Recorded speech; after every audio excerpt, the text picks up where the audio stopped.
What do men want?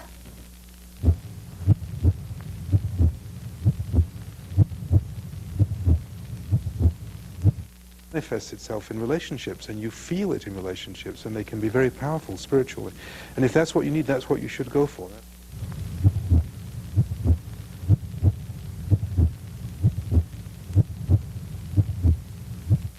And she said, oh, I'm going to go do a sweat lodge this evening. And I begged her to take me along, and that was about 6 years ago.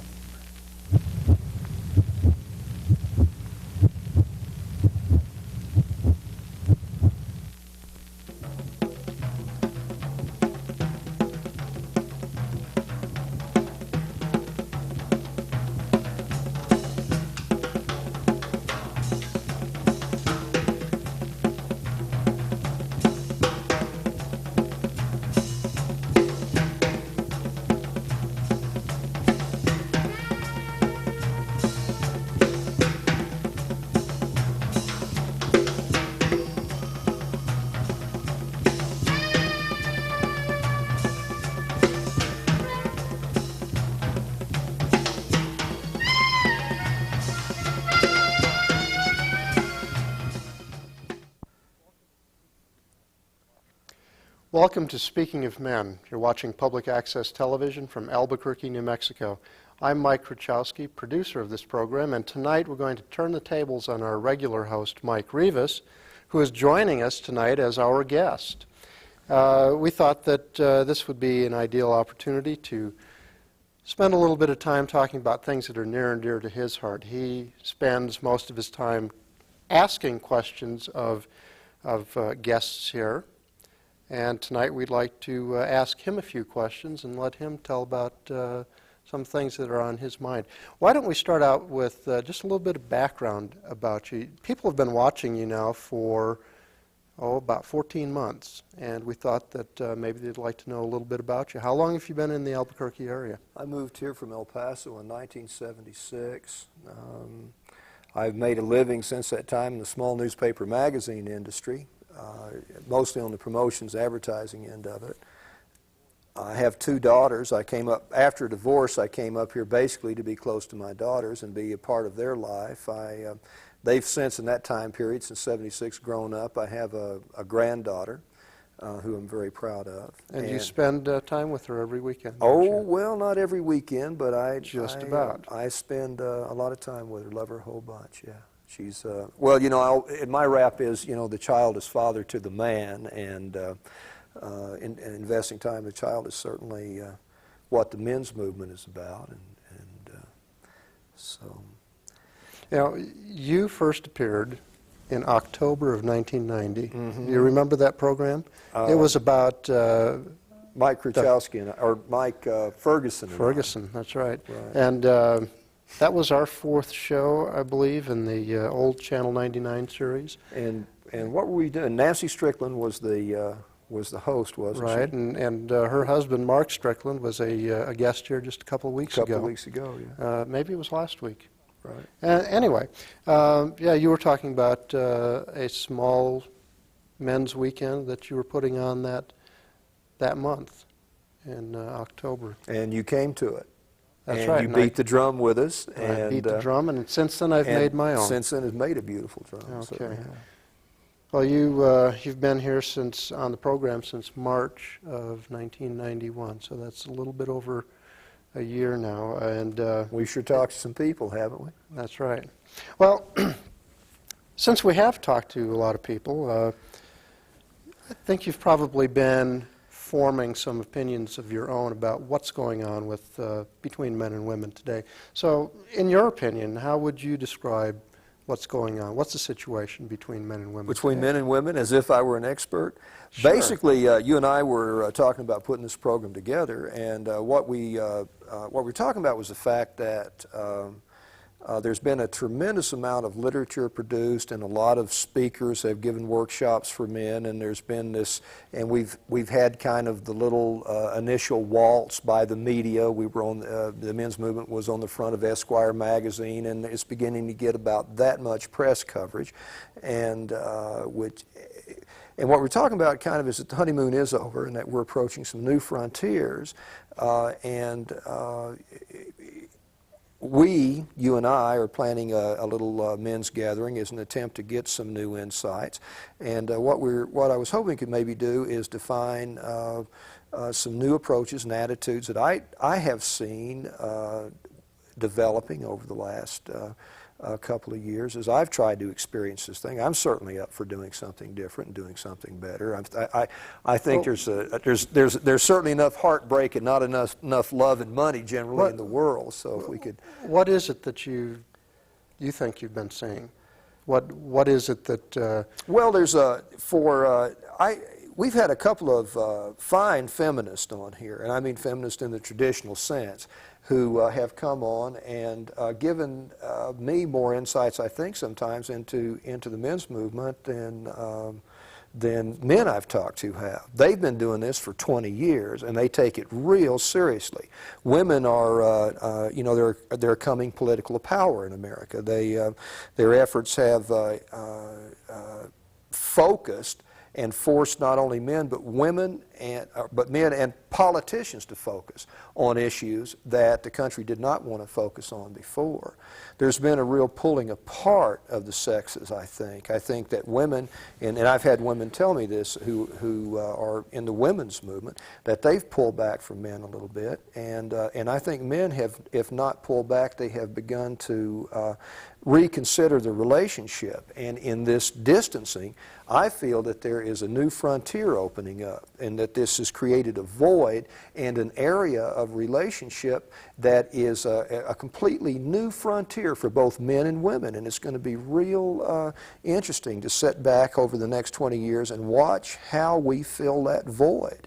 We have an opportunity to do things entirely differently between the sexes than we ever have before. Mm-hmm. You know, all bets are off, things are different. But I know that a lot of men feel that perhaps the pendulum has swung from one extreme to the other. At one time, men could do no wrong, now men can do no right. And I think what you're saying is we've come from the one extreme, which ignored the real capabilities and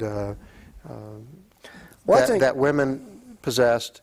Now we're at another extreme where men have gotten to the point where they want some balance in their lives, right. And I think we want to bring men and women together again. Right. I think that women obviously have issues, and they have legitimate issues. Man, they're it's like Bly says, they're fighting every day, and they're dead serious about it. As human beings, and in their forcing us to take them as human beings, it puts us in touch with ourselves as human beings, and we don't like it a lot of times.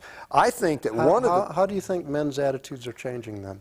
Well, I think that men recognize women have issues, but I think that men are no longer willing to accept the blame game. I think that they're no longer willing to be labeled and emotionally abused, labeled as rapists, labeled as batterers. That they are no longer willing to have their access to their emotionally battered by having access to their children denied to them, and their right to play an active role in the life of their progeny. That's two things that I think men are angry about, and I think that men are no longer going to go along with just anybody saying I am a feminist in the name of misandry. Misandry being man-hating. Uh-huh. And I think just the analog of misogyny. Of misogyny, yeah. I think that where we're going is that men are going to have to look at women who are capable of dialogue. I mean, I've run into we've interviewed some down-to-earth feminists here. They have their issues settled. They're usually clear, and dealing with them, they're straight across. You don't get any kind of undertows or sideways agendas or messages or anything. They're straight on, human being to human being. And I think men are going to have to differentiate that. They're going to have to say this woman is capable of dialogue. We're entering a new frontier, and she can walk in there with at least knowing the baggage she's taking in, and so can I. And as we and we're going to develop a new relationship. It's out on the table. We're going to go with it from here. Well, I think a lot of people, both men and women, have for some years characterized what's going on between men and women as we try to reassess our roles and relationships with one another. They have characterized it as a war between the sexes. And if that's true, what do you think the real problem is? Well, this program, speaking of men, is about win-win situations. Speaking of men is about dialogue. I think that one of the problems is that if men and women are locked into a power struggle or kind of a relational control dynamics, one up, one down as at work, as opposed to being in relationships with an honest love, an honest respect and admiration of who we each are as men and women and what we're bringing to this. You know, there needs to be an honoring, if that's the word, on both sides of the sex. I mean, having women around is like an enhanced reality usually for me. I don't know how it is women for men, but I know that most men I know enjoy having women around. It just As people. As people, yeah. Sure. I mean, not, you know. And so I think there has to be that honoring, and if that's missing, we're in trouble. I think a lot of men are not accepting the soft male role that has been handed to us by feminism in the last 20 years. And I think that You might want to explain that a little bit, because well, I hear the term frequently, but well, describe. Well, the soft male is the man who is in touch with his feelings. He can talk about the way he feels. He defers to women. He is absolutely nonviolent. He subverts his anger. He never becomes angry. He never becomes angry. He never, you know, he can talk about emotions, but he can never have any. So I think that women would be terribly upset if men tried to tell them how to define their persona. And I think that men... What do you mean, if they have? That's what they've been saying for some time, that we have told them, this is what you are like. And it's strange that you bring this up, this denial of emotions and anger, because that's one thing that I've heard women say, that they suppress their anger, and yet it seems a lot of women want us not to ever lose our temper or show that very human trait of anger. Right. Well, I think that you're probably right. I think that happens. I think that we're all handed scripts. I think that women are doing a tremendously beautiful job of reinventing who they are, of saying all this other stuff is out the window. I'm not sure who I am. I've been out of touch with it, but this is who I'm becoming. And this, you know, and the experience of doing that is what is animating, giving force to the women's movement. And I think that men should do the same thing on their side of it. Not only should do, but they have been doing it. Yeah, I know a lot of men who have, and I think one of the things that men have become angry about is that they're not recognized for the positive steps that they are trying to take. Well, I agree with that. Mm-hmm. You know, in the last week or two, there's been a big brouhaha about Vice President Dan Quayle's comments concerning the Murphy Brown show, and the fact that on the show, Murphy Brown had a child as a single mother and no father to be seen. I haven't seen the show, but I have heard all the uproar about Quayle's comments, and his point was, and this is probably about the only thing that I've ever agreed with him on, is that it devalues the role of fathers by portraying a situation where the dad's not around. There's not a positive role model of an actively involved dad there. Well, Bly says that women that do that are just sperm stealers, that the idea of raising either a small boy or a small girl without both the male and the female influence in that life it's absolute madness. But well, I think in one sense it is, because I know at home my wife and I, Jill and I, we both need time out, time away from the kids, and it's good to have that safety net when I lose my temper with one of the boys. She can come along and have a more even, balanced approach to things, and likewise, there are times when I can do that for her. So I think that it is crazy to take on single parenthood. I don't know about voluntarily. that. I think that there are single parents who do a fine job. I think that's another part of that new frontier we're talking about. You know, that old idea of return to an Ozzie and Harriet that never was. That perfect family never was in America. America has been in chaos for a long, long time. That's its nature, change. And, you know, in this last decade, all of the people growing in recovery who dealt with CODA issues and Alcoholics Anonymous and adult children of alcoholics, et cetera, have basically pulled a scab off of a lot of that myth that in the last generation, as it turns out, underneath the electronic Ozzie and Harriet image, American children were being incested, beaten, abandoned, and emotionally abused on enough of a level that recovery became a major industry in the last 10 years. I mean, there's been some deep wounding.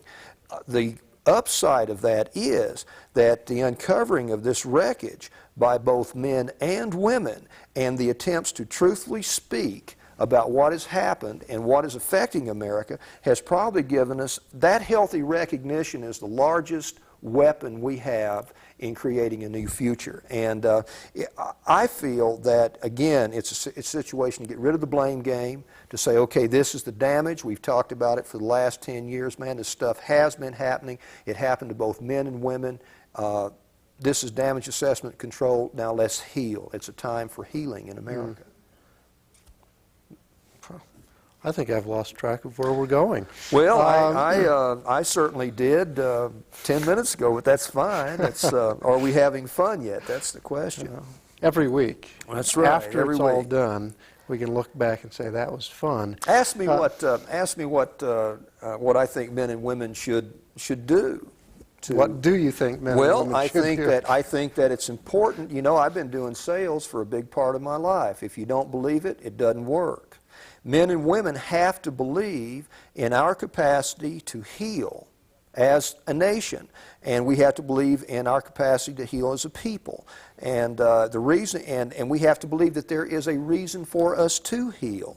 Believe that, and we have to believe that the relationship of man, woman, and child is indeed worth saving. That it is a sacred trust that is developed over the ages, and ultimately that it's worth the hard, honest, emotional work that's necessary to maintain a family, either a nuclear family like we normally think of, or that it's worth our developing new roles to make sure that the child, which is what men and women are about, the hearth. You know, we are about the child. That's what adults are about. And so we have to believe it's worth it. And ultimately, you have to ask yourself, you know, that question. What is valuable to me as a human being? What am I willing to do? And what is possible in a new age? This all sounds like a lot of things that we've talked about on the show. That's right. That's where with other guests right. You and I have talked about. So what you're saying is that both men and women seem to be ripe for changing roles, but it sounds like things are still at a standstill. So how do we get things, change underway again? Well, I have a hard time getting up and putting my pants on in the morning sometimes, but I think that right now that most people recognize there's a spiritual and emotional vacuum in America today, and L.A. is burning. We have some bad problems. Government is only 50% of the problem. Real change is only going to come as each of us comes to value himself or herself as a center for resource and power and realizes that we are a people and begin to look out for one another on a personal basis. Government can only do so much. And again, it's what is possible. What is the individual willing to do? As I tried to absorb all that, it reminds me a lot of what Gloria Steinem is saying in her the opening pages of her new book, Revolution from Within, that we have to recognize, listen to that inner voice. Mm-hmm. Mm-hmm. I agree with that, and it's certainly good to listen to the inner voice, but at a certain point, You have to say, what can I do? What resource can I give? How can I become a part of the solution to this problem? What can I do for someone else? Not just my own poverty, not just my own desperation, not just my own sorrow, but how can I be of help on the overall? How can I contribute? And you have to believe that you have something to contribute and are worthwhile to do that. So you're talking about self-esteem on one hand, believing in yourself. And on another level, you're talking about taking personal responsibility. There's a disempowerment, you know, and a taking away of the belief that Americans can solve their problems. And everybody is pointing the finger to everybody else. It's time just to take who we are, personal responsibility, which is not a new idea. You know, I think personally, and I know we're probably getting close to the end, but enemies of this dream, I think, are the enemies of the dream are the sneer and the snide, and I think that they're perpetrators and manipulators of a false and hypocritical high ground that masquerades as stewardship of the people and resources while robbing and plundering everything it can get its hands on. Are we talking about the savings and loan crisis here? No, I'm just talking about. America has heart. The gift of its people is heart. Black, white, brown, yellow, red, and all mixes in between. America has heart. It can survive anything. We were the creator of the dream of freedom. The Constitution we're still the most free society in the world, you know. And it is that belief in that is going to enable us to heal and solve these problems and bring about a new future. And that can either stay in some kind of a book as some part of intellect and catchphrases, or we can begin to put that in action by picking our little feet up and standing up and going out and beginning to do things. Okay. So let's do it. The presidential candidates, Bush and Clinton and even Buchanan and Vice President Quayle, they're preaching the message of doom that the nation is doomed unless they elect them. And forget them. And women have been telling us that their values will be the salvation of the nation. And I'm wondering what kind of role do you think the men's movement will have? Do you think it will have some sort of positive impact on improving the national our lifestyle, our position in the world? Are you telling me that one generation from now, will men be back on a par with women in lifespan? Will they stop dying of heart attacks and stress at a younger age? Will they stop dying of cancer? Will they stop being work objects and obtainers of money and begin to carry a spirituality that men have traditionally carried throughout the ages? Or not? No, I wasn't asking you that, but I'm saying that politics is 50% of this. You know, I mean, we've got more money, more budget than anybody. We've got some good leaders. I'm saying at this point that people need to depend on themselves. That I believe ultimately that human resource, that heart, basically human values, which is what feminism espouses. A belief in humanity, a love of fellow man, woman, and child. The real question is... This is the real question. Well, I'm trying to get a grasp of where you're going with this, but the real question, what you're describing, sounds to me like continuing to look inward, improve our own lives, and I'm asking, are we going to turn what men are doing outward to affect society again, not indirectly by becoming better people and more in touch with their feelings, but are we going to turn it around and do something actively on the social level to improve things? Does the men's movement... Well, I think the men's movement is attempting to bring this inner spiritual, inward-looking, searching for experience, ritual, blessing. I think it's attempting to bring that and this world in the outer world together as a part of the male experience, you know, to have those same values that we sit here and flightily talk about. with little wings, fly around, and the world could be beautiful, and we've got heart, and we've got soul, and and we can solve it all. The practical reality of getting up and making a difference. And you're talking about somebody trying to get up and wondering if they're going to have food on the table for their kids this week, if they're going to have food and shelter for their woman and child. Those are the practical realities. So it's how can each of us make sure that that little bit of all of this highfalutin soul and spirit that flies around inside of us, how can we get that into this reality so that a little bit of that heaven we dream of is right here in this world with us, And that is the task. That's the journey. If you look at that in itself, as a quest, that attempt is as challenging as any place from our history of the Grail quest, or Star Wars of the youngster trying to find the force and the power. It's bringing that together. We have as much challenge and opportunity to live real, exciting, terrifying, on the edge lives as there is anywhere in the world. This is the one we got. Why waste it? And I'm saying that each of us has to. It's not for the priest to have the religious experience, or it's not for the church or someone else. It's not for the politician. It is for each of us individually to experience that as who we are, and that is, don't you think? Or I'm not sure. I'm not sure either, Mike. But we're going to have to wrap our show up here tonight, okay. And I think that there are a lot of people who think that the men's movement ought to be monolithic, that you and I ought to see things, present a united front against some outside enemy.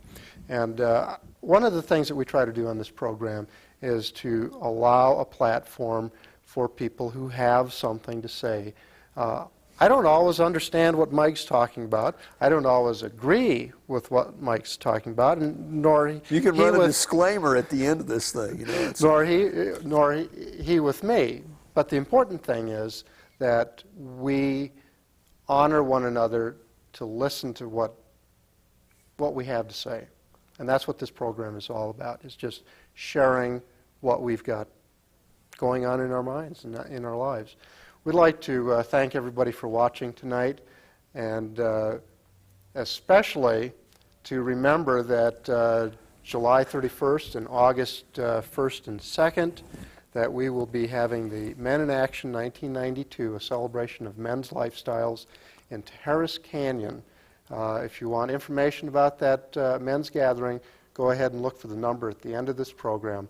Mike Kruchoski thanking you for watching. Stay tuned for our upcoming show next week.